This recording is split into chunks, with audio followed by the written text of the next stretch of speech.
The great journalist of Nigeria, Dr. Kemi for Kemi Talks Media. It's Friday, the 29th of November, 2024. We have breaking news coming out of Abuja, Nigeria, where we're learning that the 50 young men from Anambra State heading to a burial last year, exactly a year to the day, December 1st, 2023. They were arrested by Nigeria's security agents, Army, DSS, police, name it. These 50 men were bundled up into vehicles and transported to Abuja, accused of being terrorists for the IPOB.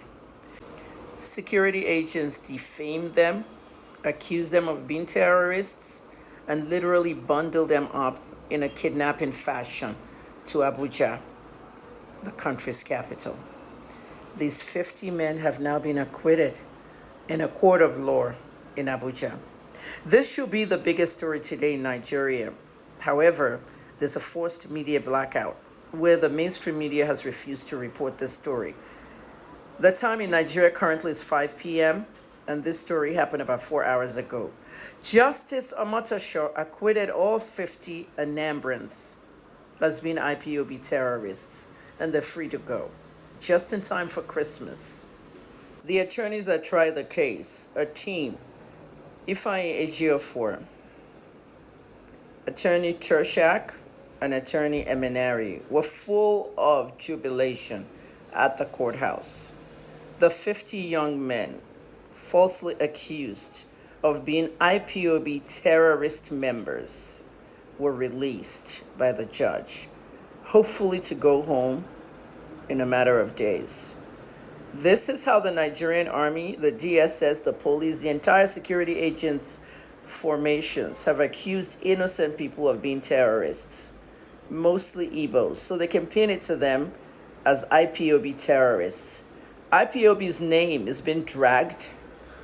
Any kind of group out there in the secession movement is being dragged, and then innocent citizens are being arrested and called members of these groups.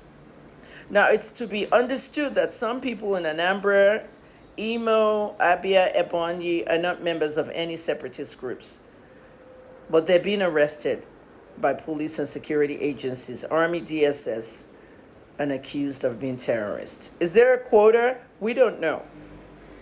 But as of now, this is the beginning of the end for this act. I did a space yesterday on Twitter telling everybody that IPOB is not in the counterterrorism list in the United States. So how can they be a terrorist group, prescribed or not? They're not in the U.S. counterterrorism list. I've lived in the U.S. for 3 decades, and the one that really matters is the U.S. counterterrorism list. IPOB is not on there. So who branded them a terrorist group? We journalists were made to believe that they were terrorists. And I said this 5 years ago, that they're not terrorists.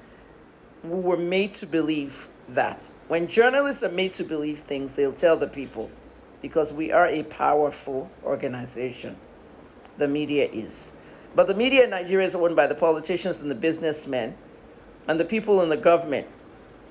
So it's easy for them to pass that lie. I hope the government of Nigeria releases all the young men in Port Harcourt prison, the ones that went to the march, the Onisha rally, where they killed several. There was a massacre in 2016, and I still remember, and I'm not letting it go.